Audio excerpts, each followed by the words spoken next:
A veces de dar una consulta preconcepcional, que sería genial para platicar con la paciente y recomendarle la nutrición adecuada en la etapa preconcepcional y en el embarazo, la lactancia y posterior a ello también. El tema de hoy se llama pues nutrición en el embarazo, infecciones vaginales.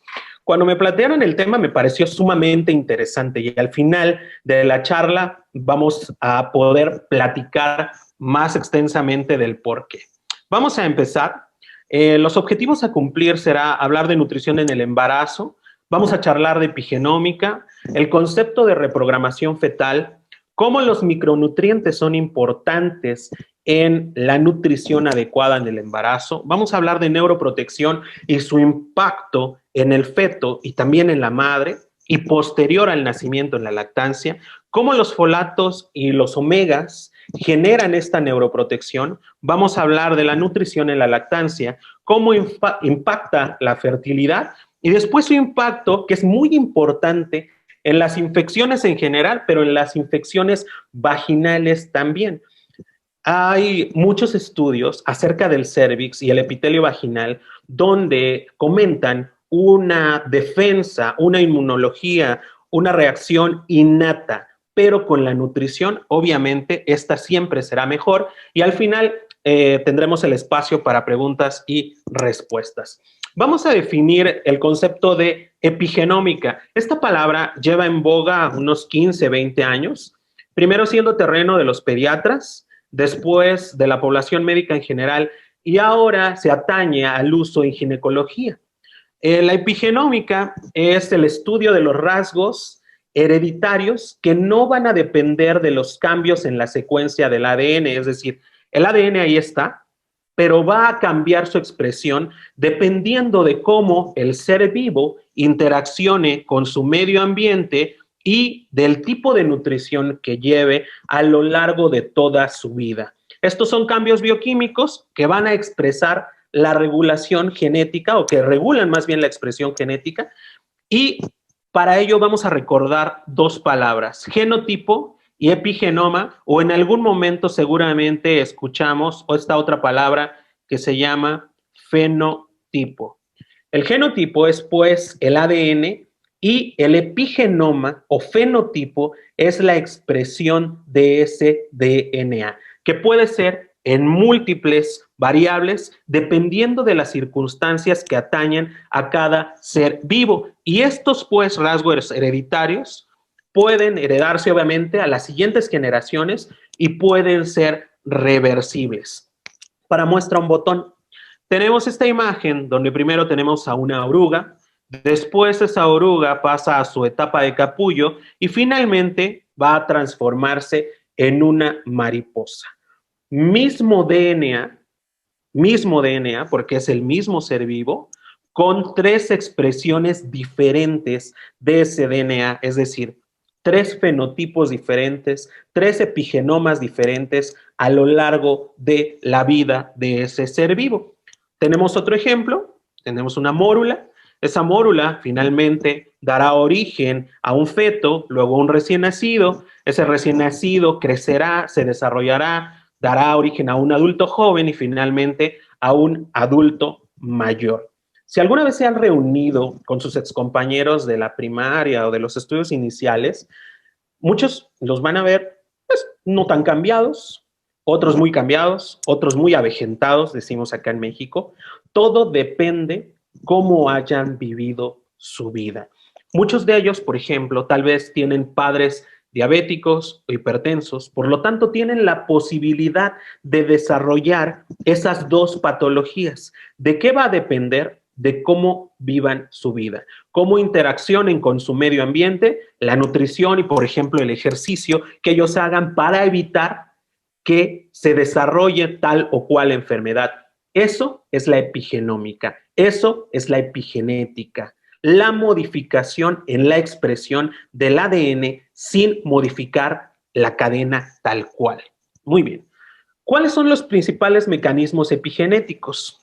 Los mecanismos que regulan la expresión del DNA. Uno de los principales es la metilación de la secuencia del ADN. Cuando el grupo metilo está unido a la cadena del DNA, esta cadena no se puede desdoblar y por lo tanto no se va a poder leer y no se va a expresar esa parte del ADN. Otro mecanismo de regulación son las histonas, que son las proteínas que le dan sostén y que también van a regular el desdoble de la cadena de ADN y la posible lectura o no de la cadena del ácido desoxirribonucleico. Y otros de ellos de suma importancia son los ARN no codificantes, es decir, cuando entra esta cadena de ARN, separa el desdoble de la cadena de DNA y ya no se lee, por lo tanto, no se va a expresar. Una de las primeras explicaciones de la regulación de la expresión genética la dio Mary Lyon en su hipótesis de la expresión o de la inactivación aleatoria del cromosoma X. Vamos a ver esto. Tenemos 3 gatos. Del lado izquierdo, un gato macho de color negro. Del lado derecho, un gato macho de color anaranjado. Y en medio, una gatita pinta. La expresión del color está grabada en estos seres vivos en el cromosoma X. Recordemos que para que se dé un varón, o bueno, un macho en este caso, necesitamos XY. Y para que se dé una hembra necesitamos XX, 2X, ¿no? Por eso decimos que las mujeres son más pornográficas que los hombres, porque tienen más X. No sé, es un chascarrillo, pero eso nos va a permitir que no se nos olvide la expresión del cromosoma X. Entonces, si en la expresión del color en la hembra tenemos 2X, un tipo de color, un color va a quedar grabado en uno de los cromosomas y otro color va a quedar grabado en el otro cromosoma. De tal manera que se pueden expresar de manera aleatoria cada uno de esos colores. Por eso, en medio tenemos una gatita pinta, una gata pinta. No así en el gato de color negro, porque nada más tiene un cromosoma X, solamente se expresa un color, y en el gato de color anaranjado solamente tiene un cromosoma X y por lo tanto solamente se expresa un color. De eso hay un sinfín de industrias farmacéuticas que se han basado en eso para poder desarrollar productos para las diferentes partes del cuerpo de la mujer, las diferentes partes de la piel del cuerpo de la mujer, porque la expresión y las características son diferentes, ¿no? Hay productos para la piel de la frente, de la nariz, de esta zona que creo que se llama en T, de los pómulos, etcétera. Y eso se debe a la diversa expresión de los 2 cromosomas X. Este es un cromosoma X expresado, que es la cromatina desdoblada, y acá tenemos un cromosoma X compactado, inactivo, que es el famosísimo cuerpo de Barr. Si podríamos tomar una microfotografía electrónica de la activación de un cromosoma X, la podríamos ver así. Las zonas rojas son las regiones metiladas. Recordemos que cuando el grupo metilo está adherido a la cadena de DNA no se puede leer, entonces las zonas rojas van a ser las zonas inactivas y las zonas verdes van a ser las zonas que se están leyendo, que se están expresando, las zonas activas. El concepto de reprogramación fetal está basado en esto, en cómo se va a expresar el DNA dependiendo de la interacción del ser vivo con su ambiente, con la nutrición y con otros tantos factores, pero estos son los de suma importancia. En un embarazo se van a programar 3 generaciones. La primera, que sería la madre, la segunda, que sería el feto, y la tercera generación, que son los gametos del feto, las células germinales. Si la mamá tuvo una nutrición adecuada antes de embarazarse, va a dar un ambiente propicio para que se dé un correcto desarrollo fetal, y esto va a funcionar como un factor protector para el recién nacido y ya en su vida, en la etapa adulta, evitando el desarrollo de enfermedades crónico-degenerativas. Entonces, si en el embarazo, por ejemplo, la mujer fuma o tiene alguna adicción, eso va a desarrollar un ambiente fetal adverso que va a generar cambios epigenéticos, los cuales van a reprogramar al feto para salvaguardar 2 sistemas en especial: el sistema nervioso y el sistema cardiovascular. Entonces, importante es pues el ambiente materno para el desarrollo fetal y el ambiente fetal para el desarrollo de las células germinales, de los gametos. Podemos tener factores ambientales que modifiquen esto, como los medicamentos, infecciones, drogas, que pueden inclusive producir malformaciones fetales, pero la nutrición es un factor fundamental previo al embarazo, en el embarazo y posterior al embarazo, en la lactancia. ¿Por qué? Porque es lo único que no podemos dejar de hacer. El ser humano a todo se acostumbra, de hecho es un dicho, a todo se acostumbra, menos a no comer. Entonces la nutrición es una oportunidad espectacular para dar beneficios a la mujer embarazada. De esto es de lo que hablábamos. Cuando el feto sufre desnutrición, inútero, por ejemplo, va a reprogramarse, lo cual puede tener como consecuencia el desarrollo de diversas enfermedades a lo largo de la vida, como diabetes, hipertensión, obesidad, síndrome de ovarios poliquísticos, etcétera.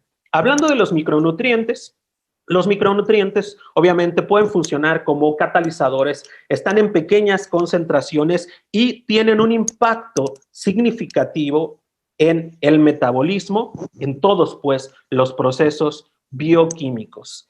La obtención de los micronutrientes se da pues preferentemente en la dieta. Sin embargo, algunos no tienen la concentración suficiente como para tener la ruta metabólica adecuada en el ser vivo.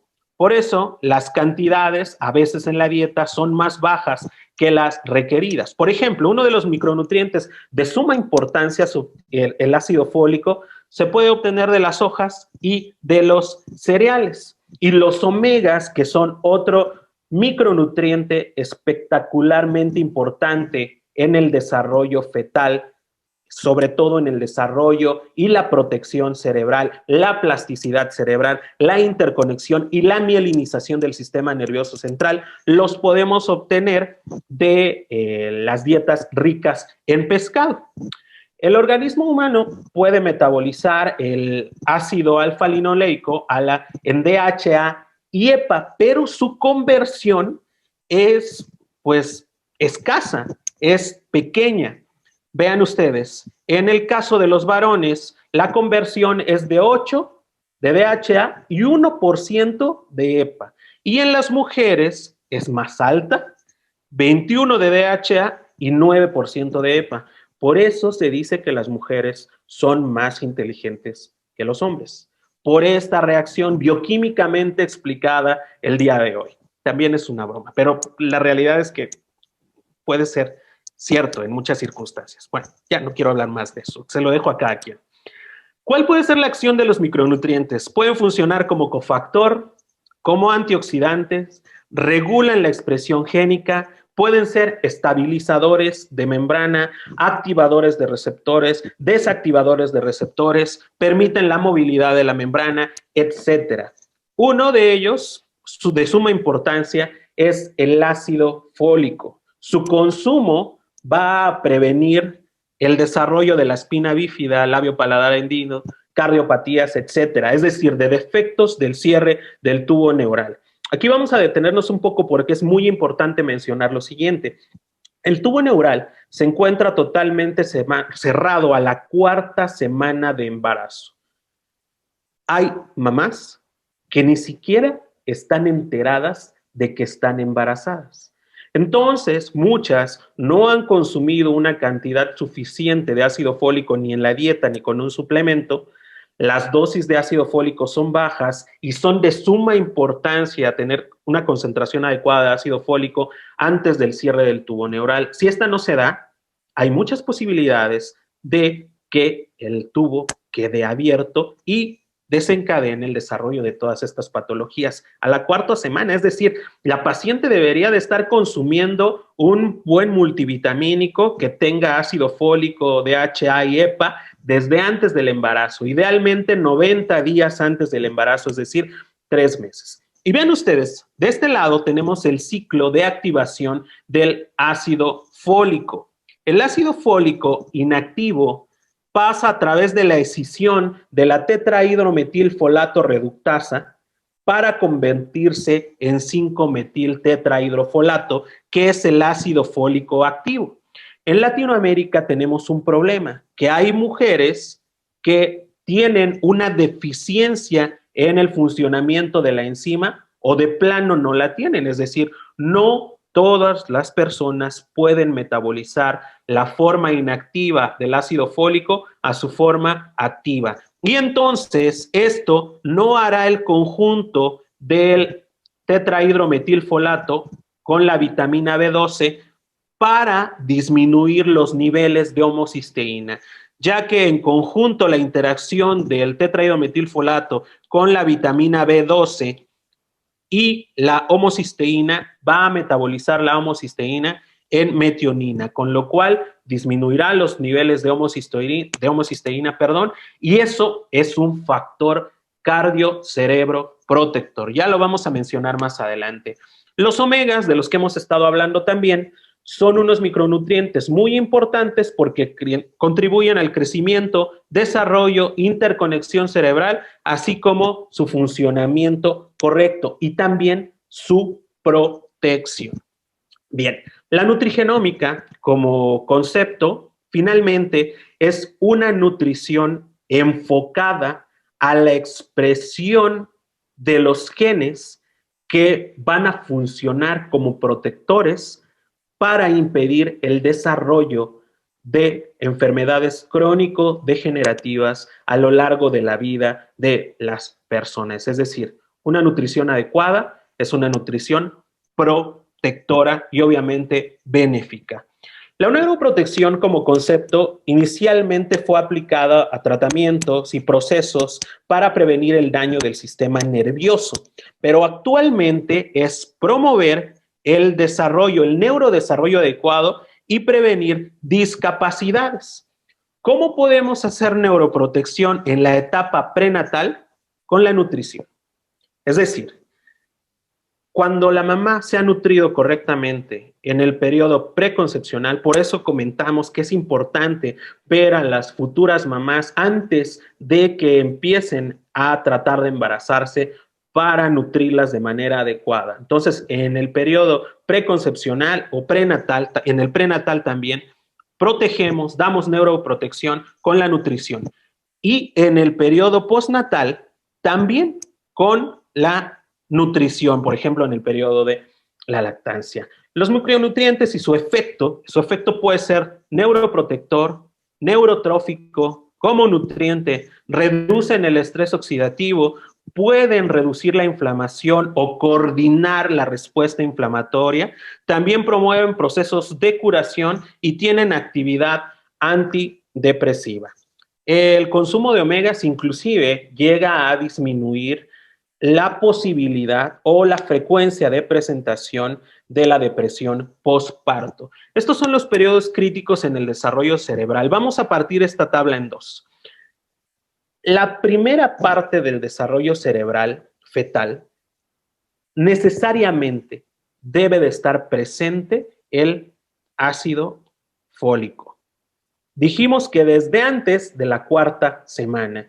Y una vez que ya se da la neurulación primaria, el desarrollo prosencefálico, la proliferación y la migración neuronal, es necesario que estén presentes los omegas de cadena larga, los omegas 3. Es decir, primera mitad ácido fólico, segunda mitad omegas. Sí, sin embargo, la concentración de uno va a potenciar la concentración del otro. Es decir, una concentración adecuada de ácido fólico nos va a coadyuvar para que los omegas estén en una concentración necesaria para funcionar metabólicamente de manera adecuada y viceversa. Entonces, estos son los periodos críticos, pues, del neurodesarrollo.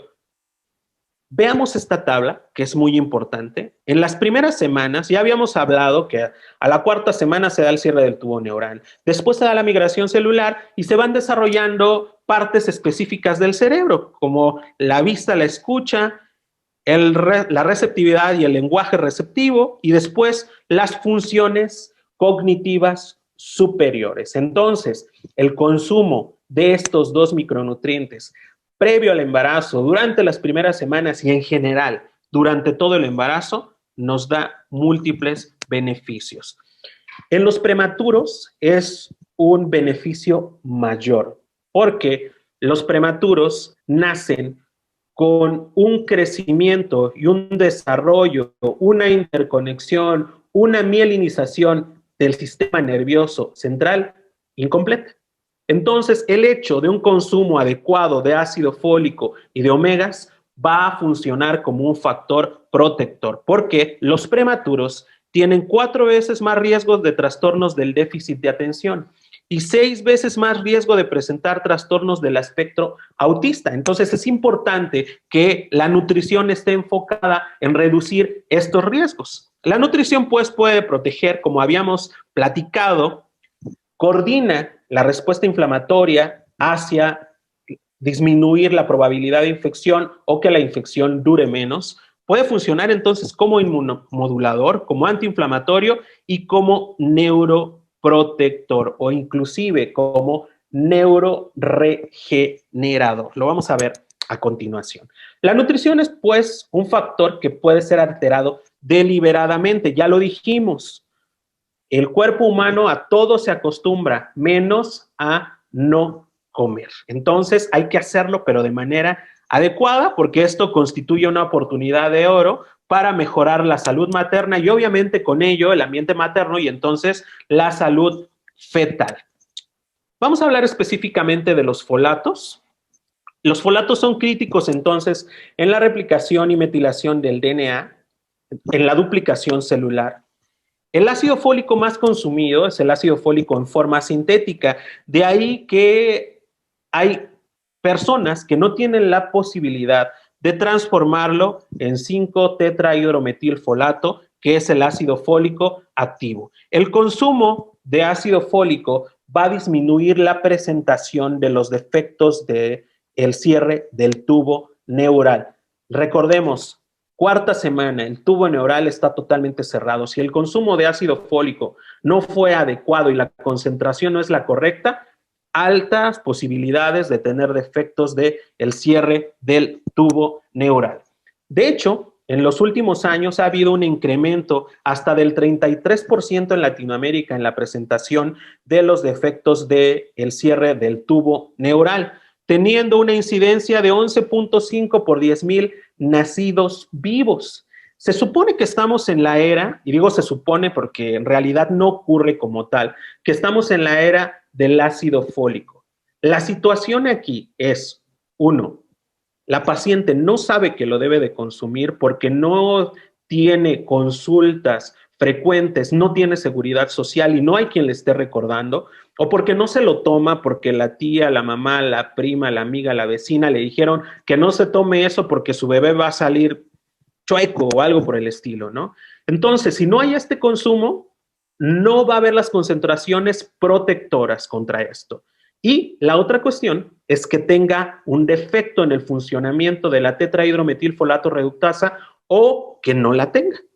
Finalmente, nos van a dar un resultado similar.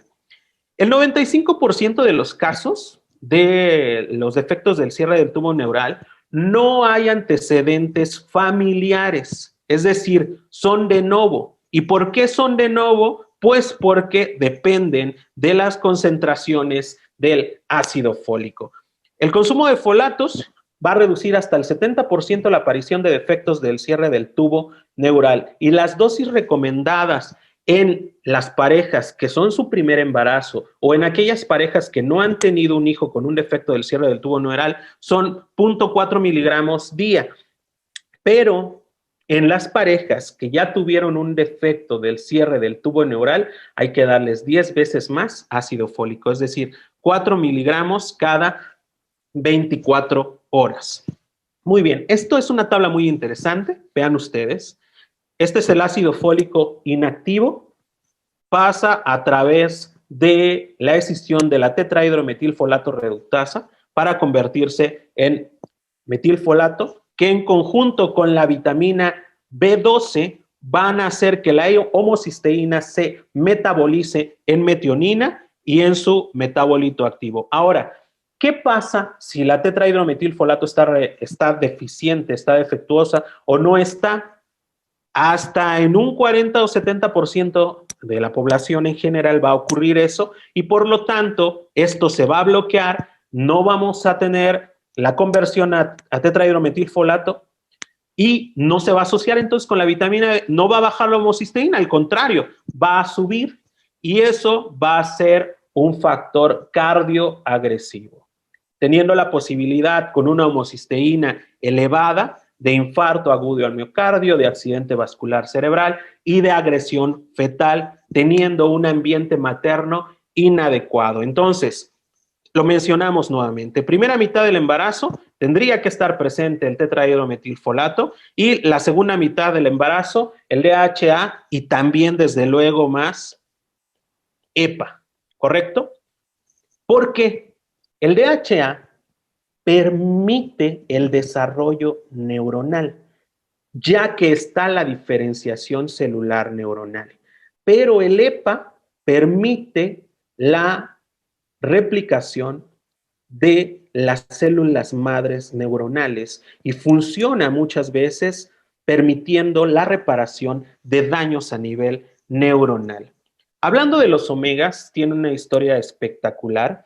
George y Mildred Burr en 1929 descubren los ácidos grasos esenciales, el linoleico y el alfa-linoleico, y después Hawk Sinclair en 1956 asocia la carencia de los ácidos grasos poliinsaturados con la aparición de enfermedades cardiovasculares, cáncer, diabetes mellitus, etc. Hay muchos estudios donde una dieta mediterránea, por ejemplo, hechos en Creta, en Japón y Groenlandia, que las dietas mediterráneas previenen enfermedades cardiovasculares, cáncer, porque tienen un mayor consumo de omegas 3, que es un factor protector, como lo hemos venido platicando.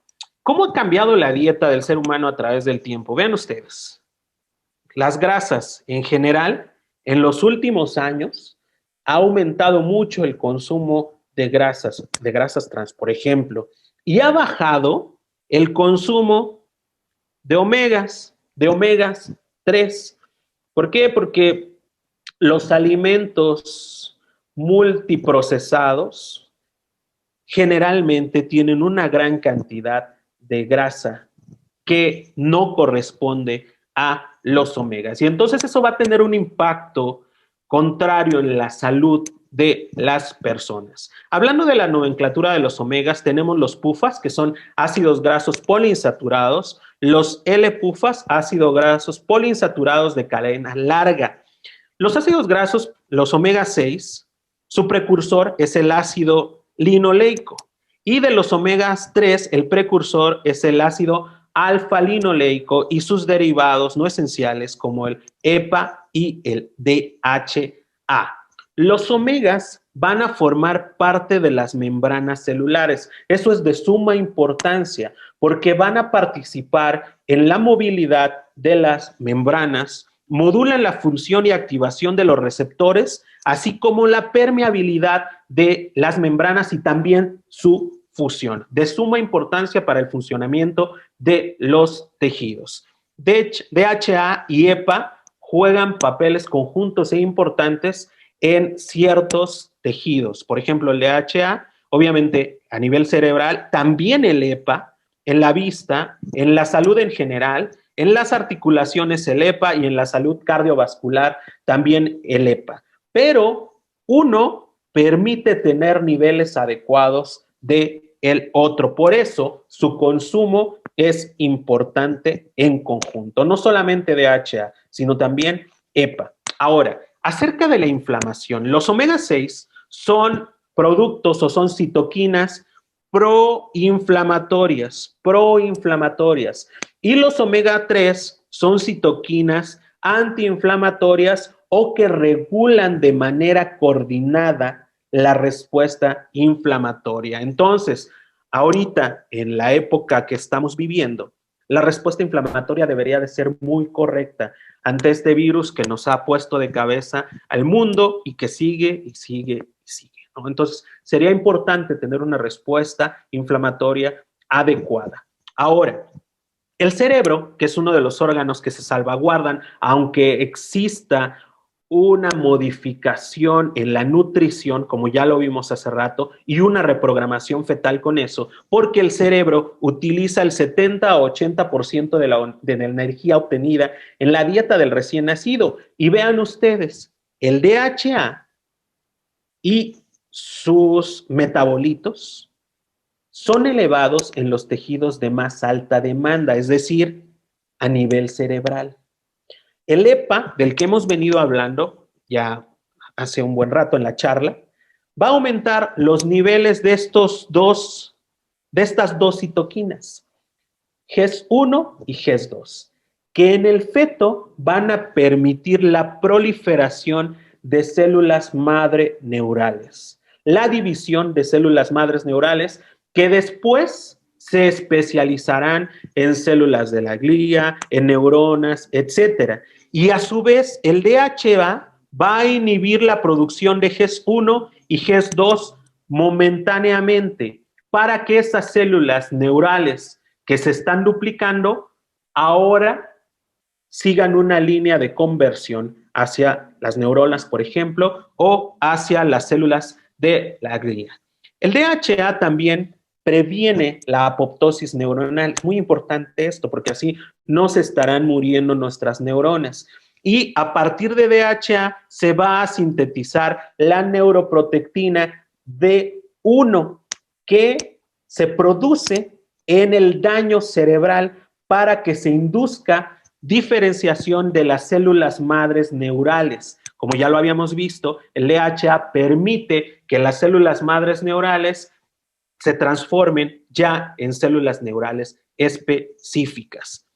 El EPA también, a partir del EPA, se producen unos ácidos grasos muy especiales que se llaman electrofílicos o EFOX, y estos van a reducir el estrés oxidativo y promueven la producción de óxido nítrico, factor cardio-cerebro-vascular protector. Entonces, es importante por ello el consumo tanto de DHA como de EPA. Aquí lo vemos. El EPA, con la producción de GES1 o GES2, va a permitir la proliferación de los precursores neurales, de las células madres neurales. Y el DHA después va a permitir la diferenciación de estas células madres neurales en neuronas o bien en células de la glía. Entonces, es importante tanto uno como en el otro. Y además, el consumo de omegas nos va a permitir tener una duración mayor de la gestación y un peso mayor al nacimiento. Entonces, hay estudios que publican que el consumo de omegas permite una gestación mayor y también un peso mayor al nacer. Vamos a verlo aquí. Los resultados de la suplementación con DHA en una cohorte de mujeres. Fueron 350 mujeres divididas en dos grupos.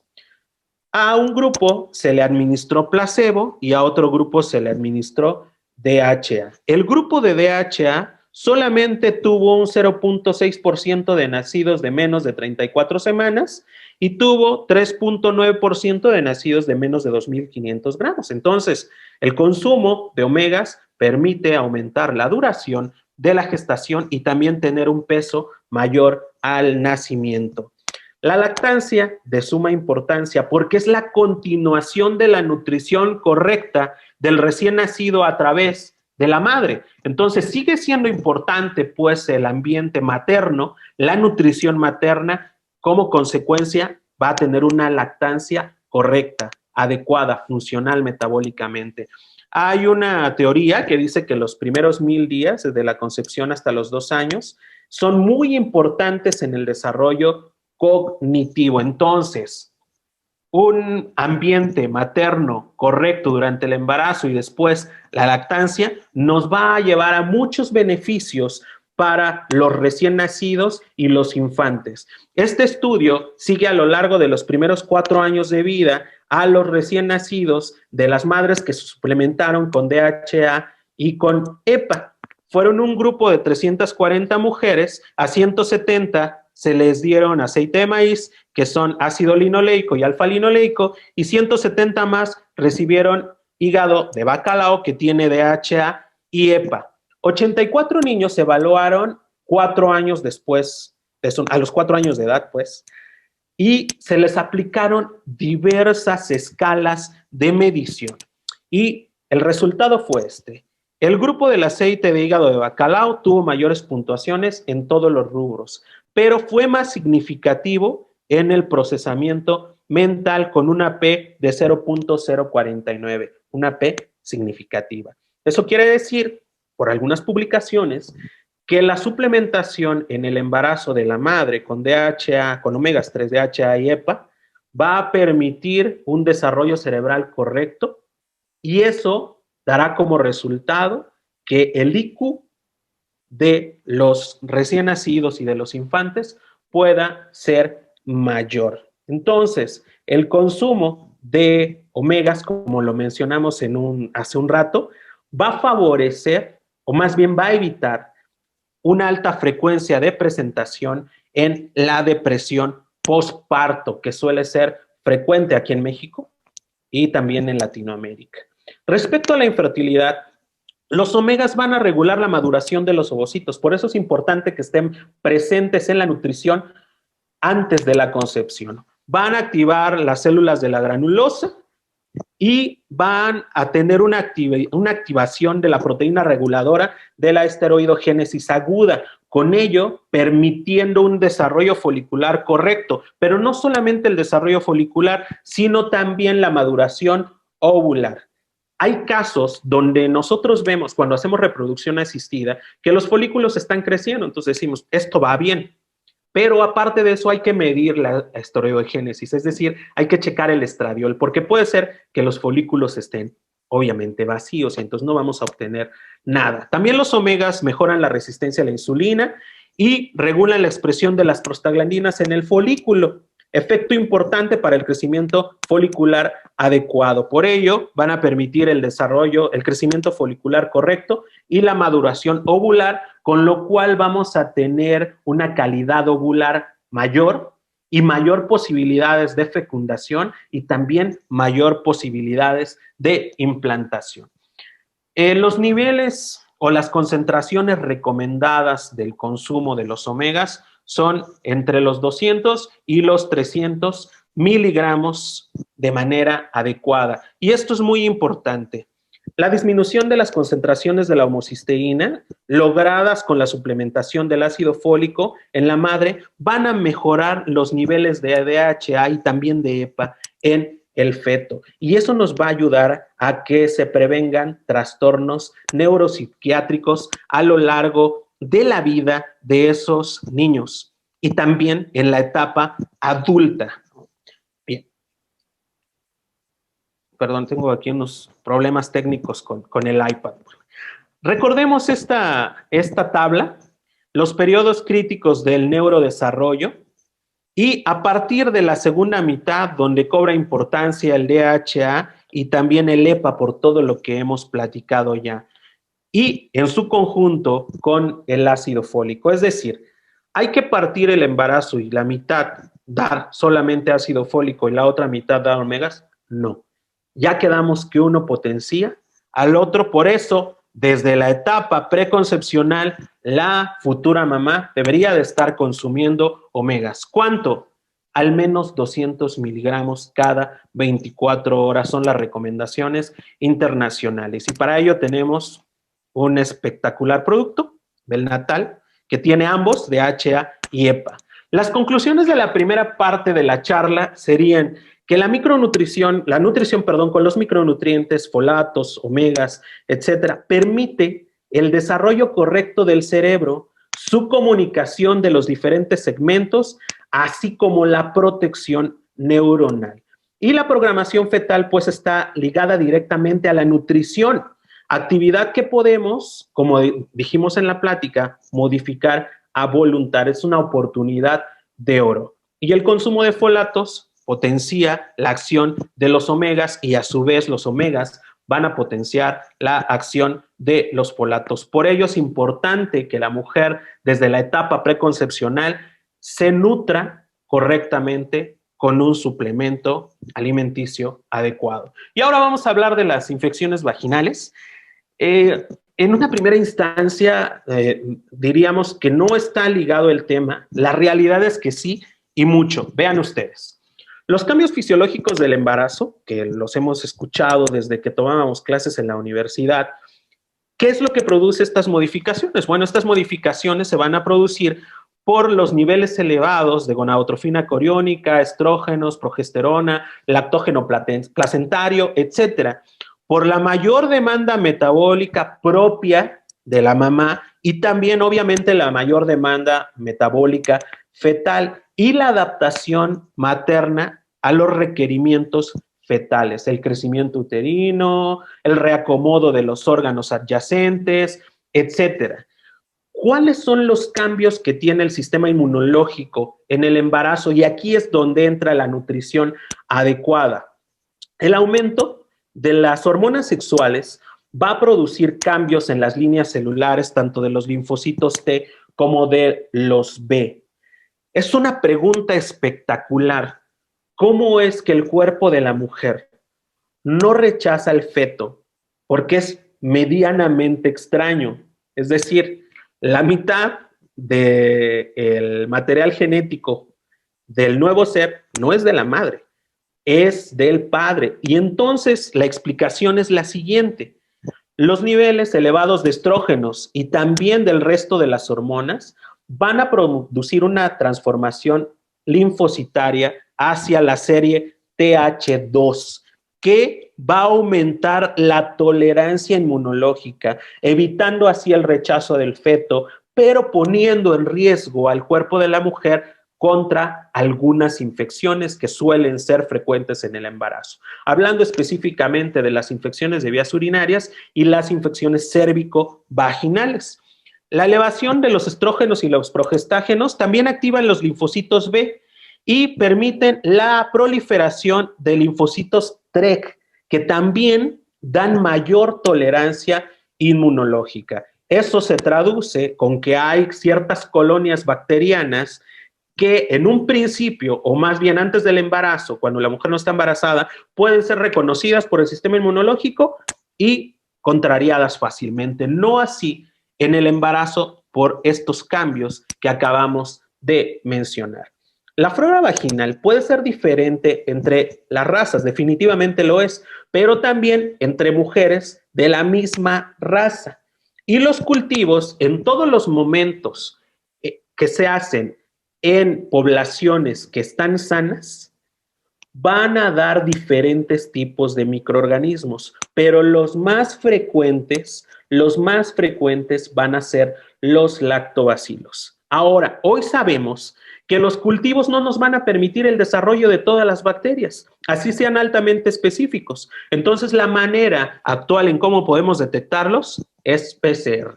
No es tan sencillo mandar a hacer un estudio y económicamente es mayor el costo, pero el beneficio para la paciente puede ser espectacularmente bueno. Hablando ya específicamente de los lactobacilos, fueron descritos por mi tocayo, Gustave Dauderlin, en 1982. Son habitantes dominantes de las comunidades bacterianas vaginales y son la piedra angular de la salud vaginal. ¿Por qué? Porque estos se encargan de evitar la proliferación de las demás colonias bacterianas, de las colonias fúngicas, etcétera. ¿Cómo lo hacen? A partir del glucógeno producen ácido láctico, conservando un pH ácido vaginal. También van a ocupar sitios de adherencia en el epitelio vaginal y con ello no van a permitir la adhesión de las bacterias y su supervivencia.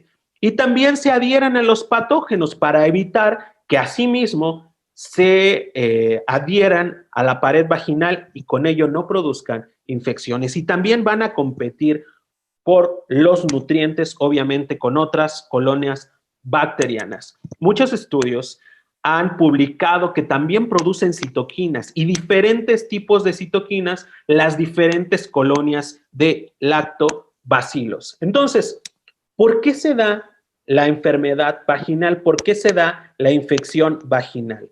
Por condiciones que alteran el equilibrio en las diversas colonias de bacterias y de demás posibles patógenos en la vagina. Y hablamos que en el embarazo hay mayor tolerancia del sistema inmune, punto importante que comentamos hace rato.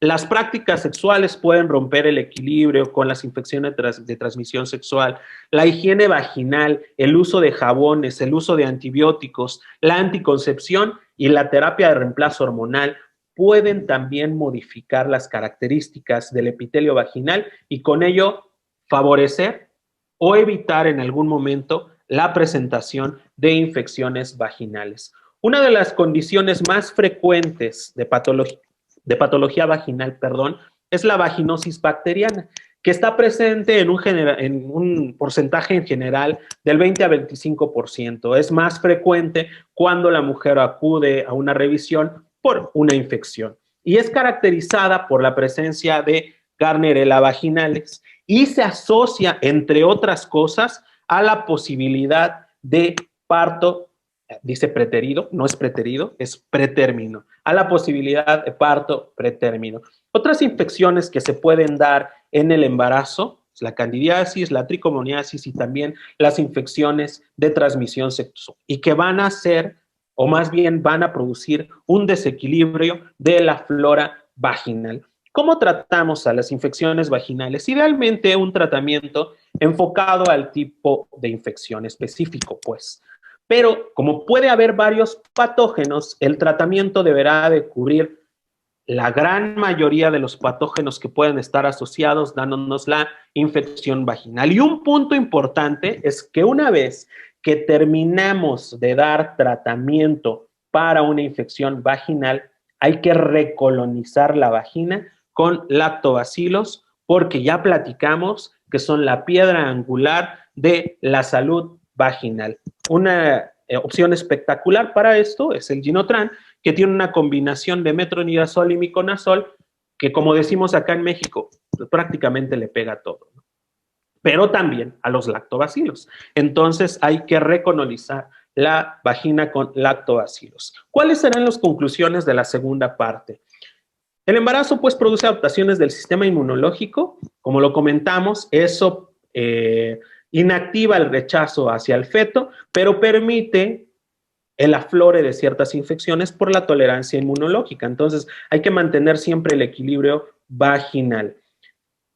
Cuando este equilibrio se pierde, la flora normal se altera y entonces pueden surgir las infecciones vaginales. El tratamiento idealmente debe cubrir toda la flora patógena posible y posterior al tratamiento, siempre recolonizar la vagina con lactobacilos.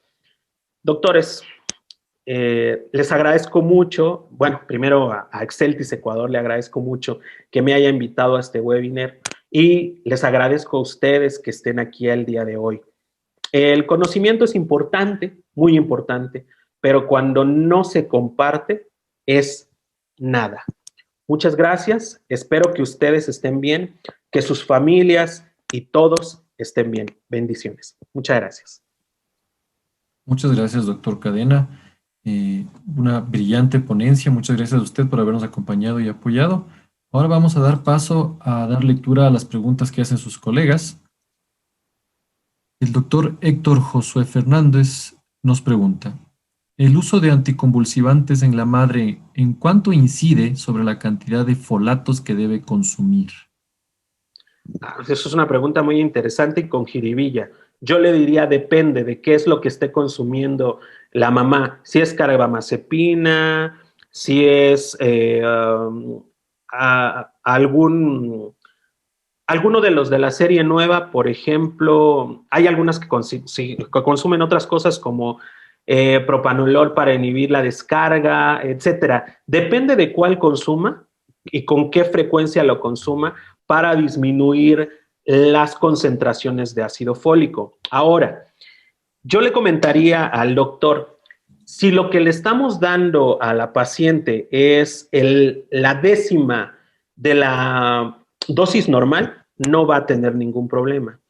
Pero si consume los anticonvulsivantes y una dosis estándar de 0.4 miligramos, lo ideal sería doblarle la dosis o hasta triplicarla.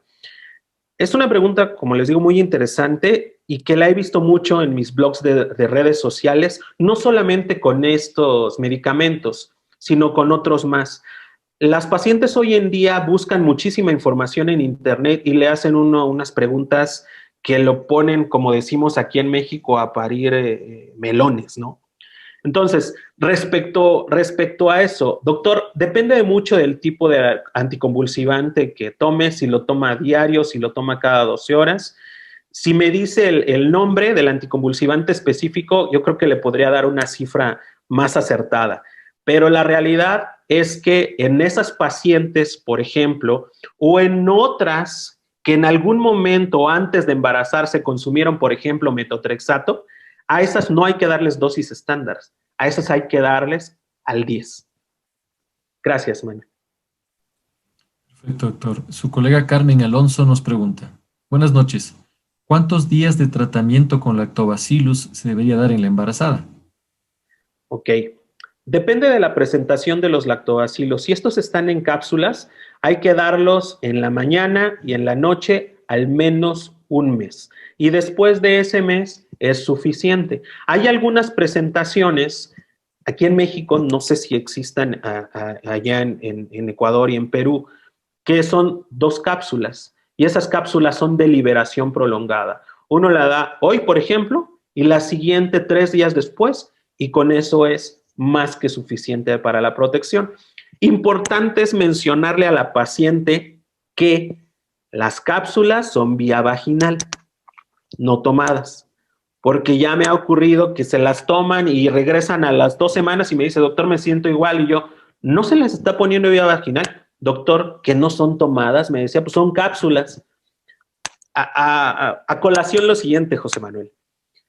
En algún momento, distintas farmacéuticas nos quisieron, es que no quiero decir la palabra, pero nos quisieron difundir la idea que los probióticos tomados favorecían la salud vaginal. Hay más de 1000 artículos publicados en el mundo donde dice que eso no es verdad, porque sería muy complicado que el intestino se pudiera juntar con la vagina, ¿no? Entonces, yo creo que solamente que se creara una fístula ahí, pero no pasaría eso, definitivamente no. Entonces, si es cápsulas cada 12 horas por un mes, y con eso es más que suficiente. Ahora, necesito mencionar otra cosa. A colación de esto, si le vamos a dar tratamiento a la mujer, también hay que darle tratamiento a la pareja, porque el hombre generalmente es portador asintomático. Ya me ha pasado en consultas donde uno le pregunta al otro, oye, ¿y tú no sientes nada? No, yo estoy sano, yo no tengo nada. Pero los hombres son portadores asintomáticos. Si no le damos tratamiento al varón, cuando reinicien las relaciones sexuales, seguramente reiniciará la infección en la mujer. Gracias. Su colega, la doctora Rabanal, pregunta, ¿cuál es la dosis de ácido fólico en pacientes con obesidad, embarazos gemelares o pacientes que consumen anticonvulsivantes. Bueno, esta última ya la contestó, pero ahora nos pregunta Ajá. sobre pacientes obesas y embarazos gemelares. En el caso de las pacientes obesas, la dosis puede ser la ponderal, 0.4 miligramos, no hay alguna indicación para elevarla, no es así como, por ejemplo, los anticonceptivos. En un embarazo gemelar, fíjese, hay dos publicaciones en el mundo que estudiaron esto. Doctora, déjeme su correo para mandárselas, donde no es necesario doblar la dosis. Eso es un aspecto importante, o sea, podemos dar la misma dosis ponderal. Sí y solo si el metabolismo sepamos que es correcto, pero como no lo vamos a saber, lo ideal es dar el 1 al 10, siempre el 1 al 10. Hay un artículo, bueno, varios, que mencionan la cantidad de ácido fólico que se debe de dar con más de 3 fetos, y eso siempre va a ser al 10. En vez de 0.4 miligramos, 4 miligramos. Siempre, siempre, siempre. Para los colegas que practican la reproducción asistida y que en algún momento tengan un embarazo triple, por ejemplo, sí habría que dar más ácido fólico. Gracias. Creo que está apagado tu micrófono, Manuel. Perdón, estamos. La doctora Susana Correcto. Sánchez le felicita por su ponencia y pregunta, Gracias. si el DHA disminuye la probabilidad de depresión postparto, Sí. ¿cuánto tiempo yo debería seguir dándole multivitamínicos con DHA después del parto? Al menos toda la lactancia. Por lo menos durante toda la lactancia, porque como lo hablamos, es la continuación de la relación de la madre con el feto y también de la nutrición adecuada. Sigue siendo el ambiente materno el que está nutriendo al feto. Entonces, mientras mejor esté conservado, perdón, ya no el feto, al recién nacido, le va a ir mucho mejor en todos los aspectos. Pero hablando específicamente de la depresión postparto, la mamá lo debe de tomar al menos toda la lactancia, al menos toda la lactancia.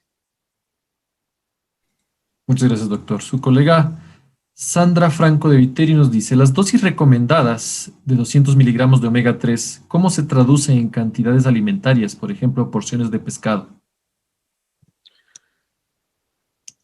Esa es otra pregunta también muy interesante. Y esa pregunta me la hicieron cuando fui a Ecuador a dar la conferencia.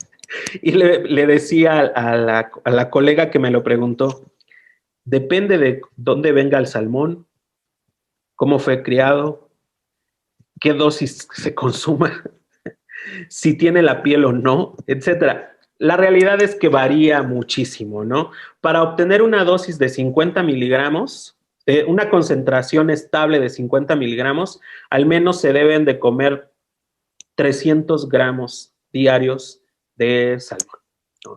Entonces, por eso es porque las cantidades de micronutrientes generalmente con la dieta regular son muy bajas, porque el metabolismo, como lo vimos, del ácido alfa-linoleico a DHA y EPA es muy bajo, y más bajo aún en los hombres, más alto en las mujeres. Por eso comentamos que generalmente se comenta que las mujeres son más inteligentes que nosotros los hombres.